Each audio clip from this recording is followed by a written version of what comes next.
हर हर महादेव सभी मित्रों को। Welcome to electronic study YouTube channel. सभी को सुप्रभात। डेली करंट अफेयर्स की सीरीज़ में आज ये हमारी 10वीं वीडियो है और रोज़ की तरह ही आज भी हम सेशन के लास्ट में स्टैटिक जीके के एक टॉपिक को कवर करेंगे। तो चलिए शुरू करते हैं आज का अपना ये सेशन और देखते हैं पहला करंट अफेयर।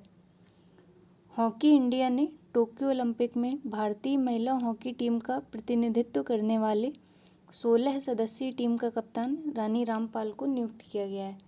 जैसा आप जानते हैं, रानी रामपाल एक हॉकी प्लेयर हैं जिन्हें 2020 में राजीव गांधी खेल रत्न पुरस्कार से सम्मानित किया गया था।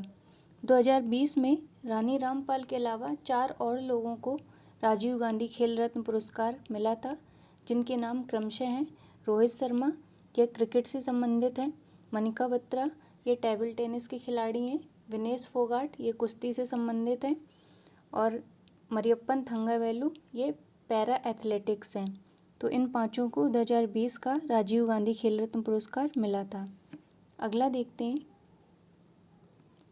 फ़ोन पे डिजिटल भुगतान कंपनी ने अपने ग्राहकों के लिए यूपीआई ई मैंडेट का उपयोग करते हुए भारत का पहला wallet auto top up feature launch किया है।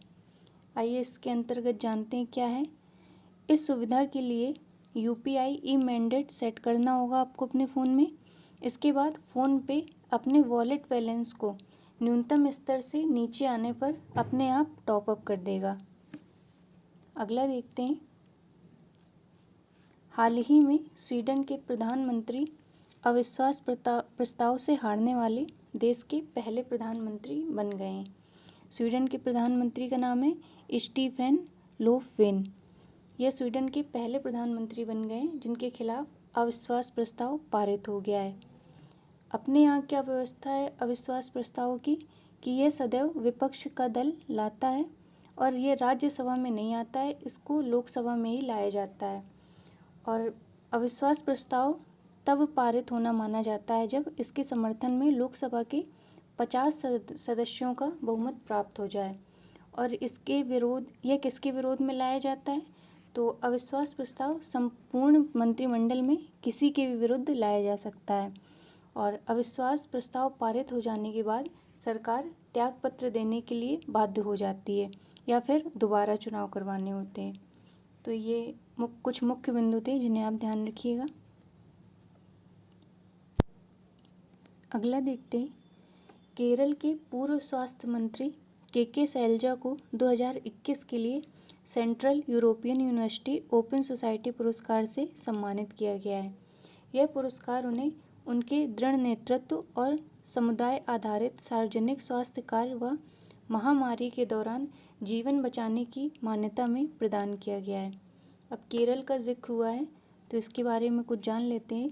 वर्तमान में केरल के मुख्यमंत्री हैं श्री पिनरई विजयन, केरल के राज्यपाल हैं आरिफ मोहम्मद खान, और केरल में ही वन स्कूल वन आईएएस योजना अभी पिछले महीने ही शुरू करी गई थी। और केरल राज्य में कॉफ़ी परिवार से संबंधित एक नए पौधे की प्रजाति खोजी गई है जिसका नाम है एर्गोस्टेमा क्वेरेंटेना, जो हम आपको पहले भी बता चुके हैं, तो इन्हें आप ध्यान रखिएगा। अगला देखते हैं। हाल ही में एक नई पुस्तक the 7 sings of being a mother की घोषणा हुई है जिसको लिखा है ताहिरा कश्यप खुराना ने। ताहिरा कश्यप कौन है? ये बॉलीवुड अभिनेता आयुष्मान खुराना की वाइफ है। अगला देखते हैं। विश्व हाइड्रोग्राफी दिवस हम 21 जून को ऑब्जर्व करेंगे। अगला करंट अफेयर देखते हैं। संयुक्त राष्ट्र की एक रिपोर्ट के अनुसार भारत में वर्ष 2020 में 64 अरब डॉलर का प्रत्यक्ष विदेशी निवेश आया है और इस प्रकार भारत विश्व में 5वां सबसे अधिक प्रत्यक्ष विदेशी निवेश करने वाला देश बन गया है। पहले स्थान पर विदेशी निवेश में यूएसए है और दूसरे स्थान पर चाइना है। और वर्ष 2019 में भारत की रैंक 8वीं थी, जो कि इस बार बढ़ोतरी हुई है और भारत 5वें स्थान पर आ गया है। अब इस निवेश को जारी कौन करता है, तो यह संयुक्त राष्ट्र सम्मेलन के द्वारा जारी करी जाती है जिसको हम अंकटाड भी बोलते हैं। इसका फुल फॉर्म देख लेते हैं। United Nations conference on trade and development, जिसकी स्थापना 1964 में हुई थी और अंकटाड के मुख्यालय जिनेवा में स्थित है। वर्ल्ड इन्वेस्टमेंट रिपोर्ट इसी के द्वारा जारी करी जाती है। और अभी कुछ दिन पहले ही व्यापार और विकास पर संयुक्त राष्ट्र सम्मेलन की पहली महिला अध्यक्ष के रूप में रेबेका ग्रीनस्पैन को नियुक्त किया गया है। अगला देखते हैं। उड़ीसा सरकार ने माता पिता को खोने वाले बच्चे जो अनाथ हो जाते हैं उनके लिए एक विशेष सहायता प्रदान करने हेतु आशीर्वाद योजना शुरू करी है। अब उड़ीसा की बात हुई है तो इसके बारे में जान लेते हैं। वर्तमान में उड़ीसा के मुख्यमंत्री हैं नवीन पटनायक, उड़ीसा के राज्यपाल हैं गणेशी लाल। और अभी कुछ दिन पहले ही नवीन पटनायक जी के द्वारा एक वर्ल्ड स्किल सेंटर का भी उद्घाटन किया गया था।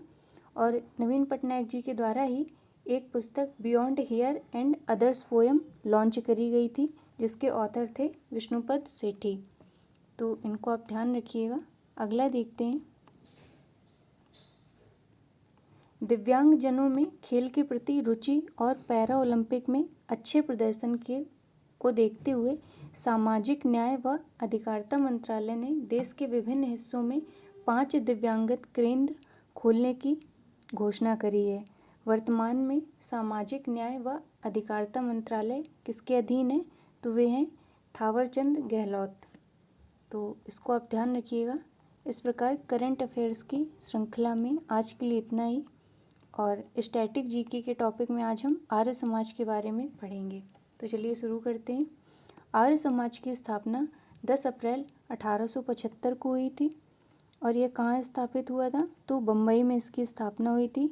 और आर्य समाज के संस्थापक स्वामी दयानंद सरस्वती थे, जिनका बचपन का नाम मूलशंकर था।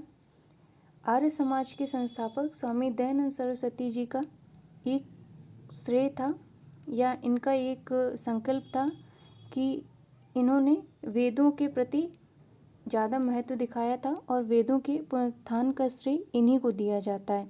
इनके द्वारा एक नारा भी दिया गया था, वेदों की ओर लौटो। दयानंद सरस्वती जी के द्वारा ही सत्यार्थ प्रकाश पुस्तक लिखी गई, जो कि संस्कृत भाषा में है। और दयानंद सरस्वती जी को ही भारत का मार्टिन लूथर किंग भी कहा जाता है। तो इनके उपनाम को आप ध्यान रखिएगा। और ऐसा कहा जाता है कि सर्वप्रथम स्वराज शब्द का प्रयोग दयानंद सरस्वती जी के द्वारा ही किया गया था। तो आज के सेशन में इतना ही। मिलते हैं हम अपने नेक्स्ट वीडियो में। तब तक के लिए धन्यवाद सभी को।